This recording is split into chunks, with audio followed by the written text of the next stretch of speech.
नमस्कार। मातृशक्ति और पितृशक्ति, जिस राहुल गांधी को एक योजनाबद्ध तरीके से पप्पू घोषित किया था और उस कारण ऐसा माहौल बनाया गया कि विपक्ष के पास विकल्प नहीं है, राष्ट्रीय पार्टियों में कोई विकल्प नहीं रहा, क्षेत्रीय पार्टी अपने स्वार्थ में करती हैं।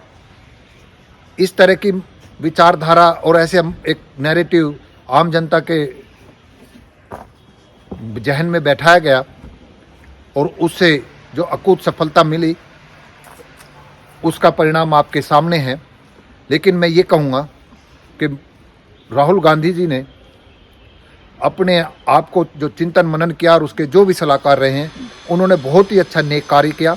ये जन चेतना के लिए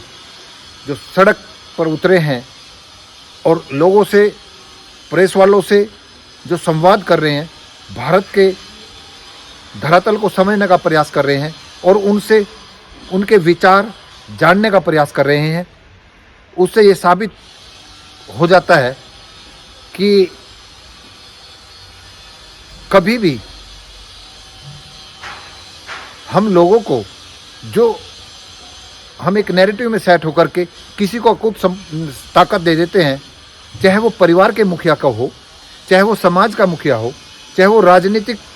जिम्मेदारियों का मुखिया हो। ऐसे मुखिया जब शक्ति संतुलन के लिए संख्या बल की बात करके अपनी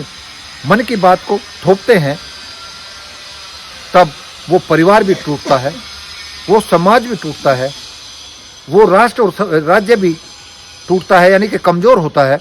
और उस क्षेत्र के वे लोग जो परोसे हुए नैरेटिव,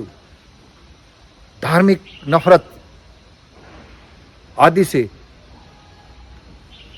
एक इस तरह की शक्ति बढ़ा देते हैं, तो वो ना तो उस सत्ताधारी के लिए, ना उस विपक्ष के लिए, ना उस जनता के लिए, ना उस राष्ट्र के लिए हितकारी है। यानी कि सत्ता का संतुलन और विपक्ष का संतुलन, यानी कि नेक टू नेक बराबर की टक्कर होनी चाहिए, तभी व्यक्ति उस जनता के लिए, उस राष्ट्र के लिए, उस समाज के लिए हित के कार्य करेगा। क्योंकि जब तक आप नेगोशिएशन के करने की स्थिति में अपना मनोदशा नहीं बनाएंगे, तब तक आपको ये विपक्ष के हों या सत्ता पक्ष के हों, ये आपका मूरा गाट करके, बेवकूफ़ बना करके, चंद लोगों को एक अमीरी का मुखौटा पहना करके दुनिया में एक अपनी जो ग्लोबल आर्थिक शक्ति में अपनी भागीदारी की बात कर रहे हैं,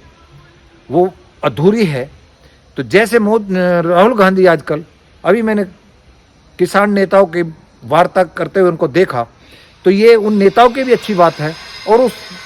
गांधी की भी अच्छी बात है कि वो देश को समझने की और प्रयास कर रहा है, और वे लोग, जागरूक लोग, उनसे संवाद करके देश के वास्तविक दर्शन को बता रहे हैं। तो ऐसे ही तभी मैं समझता हूं कि सत्ता पक्ष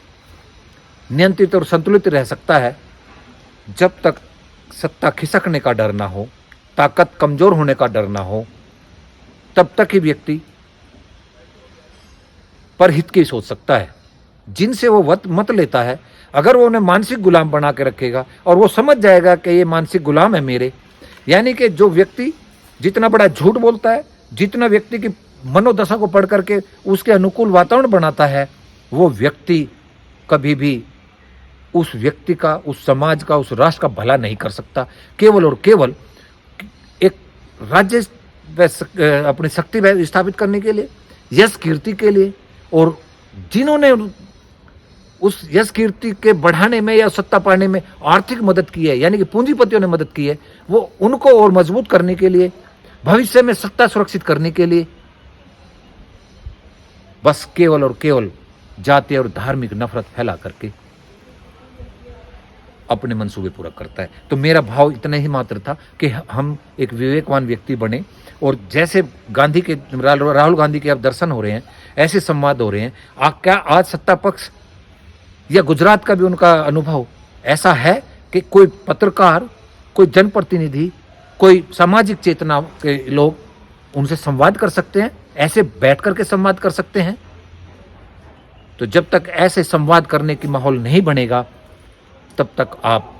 ये समझिए कि आपकी मानसिक गुलामिता का भी फायदा उठाते रहेंगे। तो ऐसी जागरूकता दिखाएं और सत्ता पक्ष भी अपना नजरिया बदलेगा, उसमें भी हित है। तो जो विरोध करते हैं, प्रतिक्रिया देते हैं, उनको जैसा आज बताया जा रहा है कि ये राष्ट्र के, धर्म के गद्दार हैं, तो उस बात को समझ करके आप ये भी समझिए कि आपकी गलत नीतियों पर दी प्रतिक्रिया में आपको किस तरह का अपमान झेलना पड़ रहा है या मिल रहा है। तो उस पर आप झकझोरिए अपने आप को और जाति और धर्म और क्षेत्र के स्वाद से बाहर निकलिए, या उस डर से कि दूसरा धर्म वाला हमें खा जाएगा।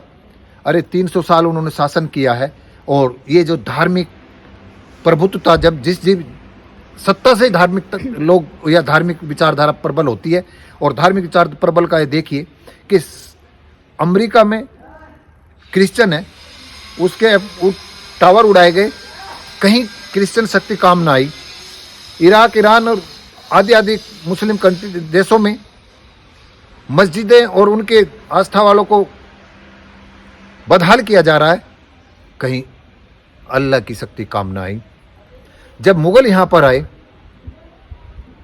तो यहाँ पर जो मंदिर तोड़ करके मस्जिद बनाई गई हैं, तब वे ना श्री राम काम आए ना श्री कृष्ण काम आए। ऐसे जब बुद्धिस्ट भगवान बुद्ध के मोद मठ तोड़े पुष्प संग मित्र ने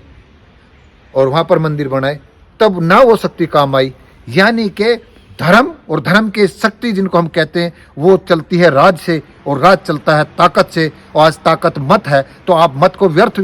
बर्बाद ना करें, विवेक से काम लेकर के अपने हित के लिए और अपने आने वाली नस्लों के लिए और इस राष्ट्र के इस गौरव के लिए विवेक जागृत करके ऐसे ही संवाद करने का माहौल बनाने के लिए इस सत्ता को मजबूर करें, अन्यथा इस सत्ता को बदलने का प्रयास करें। नमस्कार।